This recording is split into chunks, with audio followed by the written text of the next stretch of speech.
To the outside world, we were the kind of family people pointed to from a distance. The Kellermans of Kelowna, British Columbia, with our lakeside property and our father's name above the door of every commercial real estate deal in the Okanagan Valley. We had the house with the heated driveway. We had the family portrait hanging in the lobby of his office building. We had the Christmas card that got mailed to 200 people every December, the four of us looking like something out of a Roots catalog. What we didn't have, and what I spent 22 years not understanding, was a father who actually saw us. He saw investments, he saw leverage, he saw the boy who would carry his name and the girl who would marry well. He saw assets, not children. The night everything ended, I was standing in the kitchen of that house, eating leftover butter chicken my sister had made the night before, when my father walked in from a dinner meeting still wearing his coat. He didn't take it off. He just stood there in the kitchen doorway looking at me like I was a stranger he'd caught trespassing. "I got a call from Westmount Capital today," he said. I set down my fork. He had wanted me in the family business since I was 16. Commercial real estate, property management, 6 buildings in Kelowna and 2 more in Penticton. When I turned 22, he had arranged. Not asked, arranged. For me to join the acquisitions team under a man named Philip, who was essentially his second in command, and who I later learned was also his business partner in something far less legitimate than property management. I lasted 4 months before I went to the British Columbia Securities Commission with what I'd found. I hadn't told my father I was going to do it. I hadn't told anyone. I thought I was doing the right thing.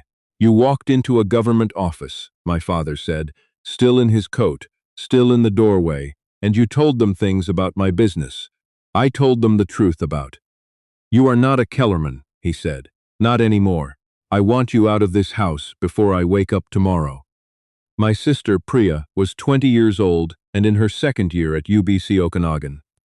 She came home 3 days later to find her key card deactivated and her belongings in 2 cardboard boxes on the front step. He hadn't even waited for her to come home to do it. He just erased her because she was mine. We stayed the first 2 nights in my car, a 2019 Hyundai Elantra with a dent in the rear quarter panel and exactly $412 of gas money left between us. It was late November. If you've never been to the Okanagan in late November, I'll tell you, it is nothing like the wine country photographs. It is gray and close, and the wind comes down off the mountains like it has somewhere to be and doesn't care what's in the way. On the 3rd night, Priya said, "What about Uncle Fergus?" I hadn't thought about him in years. Fergus Ashdown was our mother's older brother, the one the rest of that side of the family had more or less written off as a recluse and an eccentric. He had a property somewhere north of Vernon. Our mother had mentioned it once when we were kids, something about a cabin he'd built himself on acreage he'd bought long before anyone cared about land up there. Our mother died when I was 11 and Priya was 9, and after that, Uncle Fergus slowly stopped appearing at family events until he stopped appearing entirely. The last I'd heard, about 3 years ago through a cousin, was that he'd passed away quietly and left everything to a land trust. "He's dead," I said. "I know he's dead," Priya said, "but I called cousin Denise last week. She said the land trust dissolved. She said he left something specifically for us. She said there's a letter at a notary's office in Vernon." I looked at her. "Why didn't you say anything?" "Because I didn't think we'd need it," she said. "I thought we had a home." The notary's name was Ms. Halverson, and her office was on a quiet street in Vernon above a framing shop, and she had clearly been waiting for us with the patience of someone who had been told this day would eventually come. She checked our ID twice, compared our faces to some photographs she pulled from a manila envelope, and then slid a sealed letter across the desk to me. Uncle Fergus had written it by hand. His writing was cramped and tilted slightly downhill, like it was sliding off the page. "If you're reading this, something went wrong the way I always thought it might. Your father is a man who takes more than he gives, and one day that catches up to a person, but unfortunately by then the people around them have already paid the price. I never had children of my own. You two are the closest thing. The property is yours. The address is on the card tucked inside this envelope. Don't let anyone tell you it isn't worth opening up. I left something there for exactly this kind of day. That was it. He didn't explain more. There was a card with a property address on it, and a small brass key on a short chain. The key was old, the kind with an oval bow and a long cylindrical barrel, the kind you don't see much anymore. Miss Halverson told us the property had already been transferred into our names through a testamentary trust 3 years earlier, fully legal. She said she had been instructed to give us the letter only if we came together, only if we showed both pieces of ID, and only if we appeared to need it. I asked her what the last part meant. She looked at me over her reading glasses and said, "He told me I'd know when I saw it." The drive north from Vernon into the hills above Swan Lake took us off the main highway and onto logging roads that the GPS kept trying to reroute us away from. It was the kind of road that makes you wonder if you've made a wrong turn, then another wrong turn, then starts to feel like a decision you can't come back from. The trees pressed in from both sides, big firs and lodgepole pines with snow beginning to collect on the lower branches. It was just after noon, but it felt like dusk. "Are you sure about this?" Priya said. "No," I said. The property came into view around a bend, a clearing cut into the tree line, and sitting in it a structure that was more serious than I had expected. This wasn't a fishing shack. Uncle Fergus had built something that was meant to last. Squared timber construction, metal roof, a covered porch running the full length of the front, and around the exterior, a steel mesh fence bolted into a low concrete foundation. The fence looked newer than the cabin, like it had been added later, intentionally, as a second layer of something. There was a gate in the fence with a heavy padlock, and the key from the envelope fitted exactly. Inside the fence, the porch steps were solid. The front door had 2 deadbolts and a separate padlock, and one of the deadbolts took the same key as the gate. The other, a newer keypad lock, had a combination taped to the inside of the envelope we'd been given, a set of 6 digits that were our mother's birthday. The inside smelled like cedar and cold and something faintly chemical, like the kind of preservative they put on stored documents. Uncle Fergus had kept the place well. There was a wood stove, a hand pump for water, a set of bunk beds against one wall, and a kitchen table with 2 chairs. The floor was swept. A lantern sat on the table with a box of matches beside it. It was Priya who found the floor panel. She was moving one of the chairs and noticed the planks didn't sit quite flush in one corner. 3 boards lifted out together as a single piece, and underneath was a shallow concrete recess, maybe 40 centimeters deep, a meter wide. In it sat a steel document box, the fireproof kind you can buy at any Canadian Tire, with a combination lock set to 000. Inside the box there were 4 things. The first was a stack of bank documents, an account at RBC Kelowna in both our names, set up 3 years prior, requiring both signatures to access, with a balance that made Priya sit down on the floor and put her hand over her mouth. The second was a USB drive in a small plastic bag. The third was a handwritten index, 2 pages, listing dates, names, company names, transaction amounts, and file names that corresponded to what was on the drive. The fourth was a single sheet of paper with 3 sentences on it. "Your father has been laundering money through shell companies registered in Alberta for at least 7 years. The evidence is on the drive. I collected it because I loved your mother, and I knew she would have wanted her children protected." I sat down on the floor next to my sister. For a long time, neither of us said anything. The wind moved through the fir trees outside. Somewhere above us, the metal roof ticked as the temperature dropped. "He knew," Priya said. "He knew this whole time. He prepared," I said. "There's a difference. We spent 2 days at the cabin before we did anything. We needed to think. We needed to not make a mistake."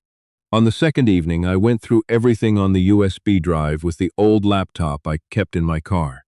The files were organized and labeled and dated. Uncle Fergus had clearly put a significant amount of time into this. There were scanned receipts, PDF copies of wire transfer records, screenshots of email chains, and several corporate registry documents showing a web of numbered Alberta companies that had no visible employees, no websites, no physical addresses, all of them cycling money through my father's Kelowna property management operation. The amounts were not small. What I found was that for years, my father had been accepting payments from at least one developer with organized crime connections in the lower mainland.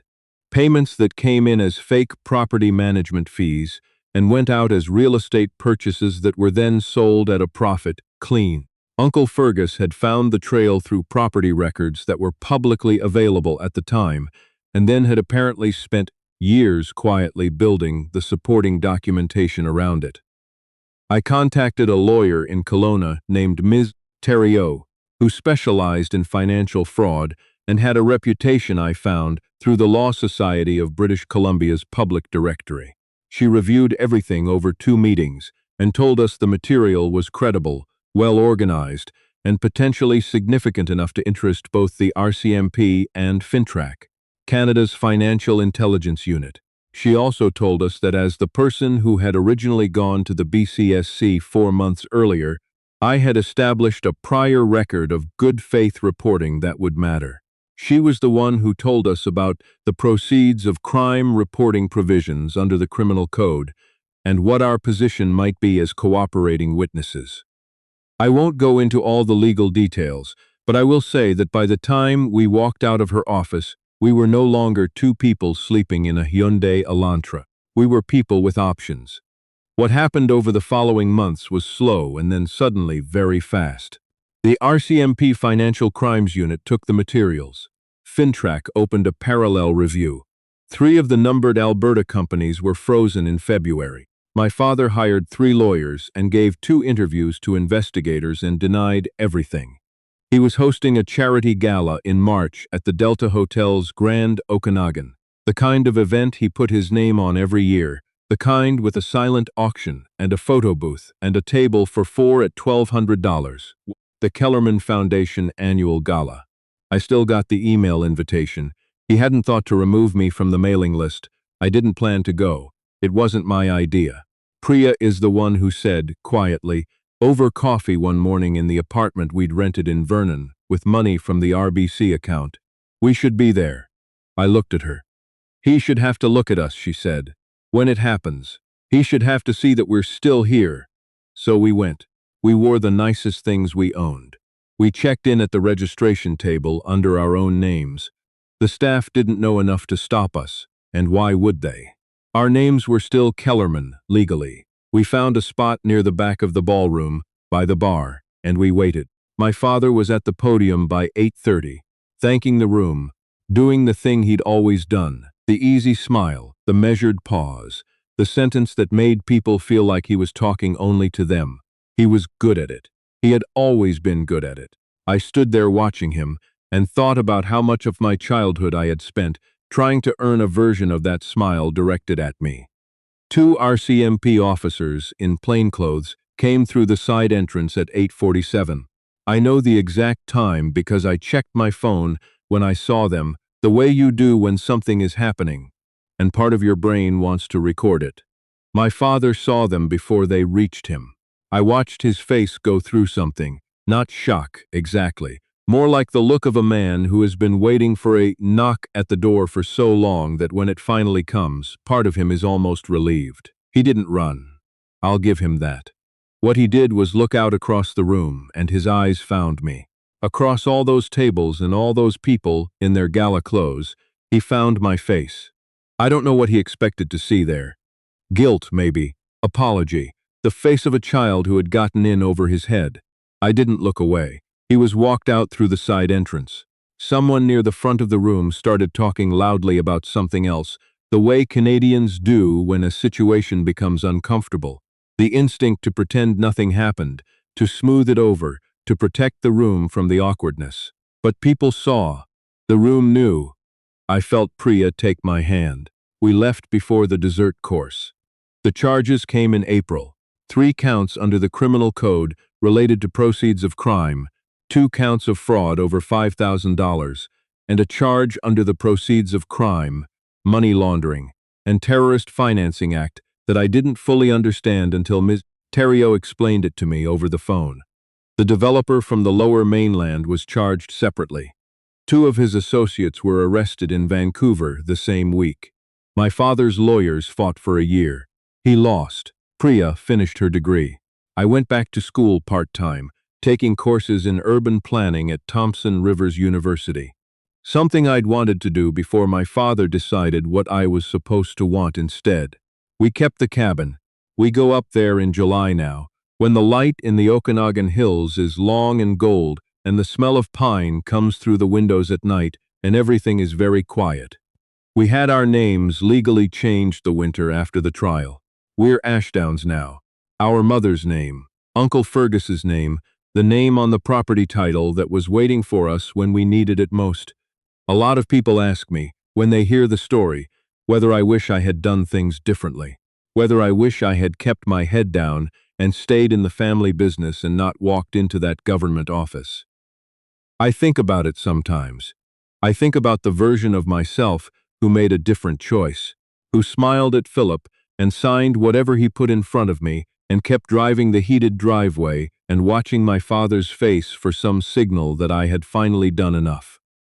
I think about that version of me and I feel, more than anything, sorry for him.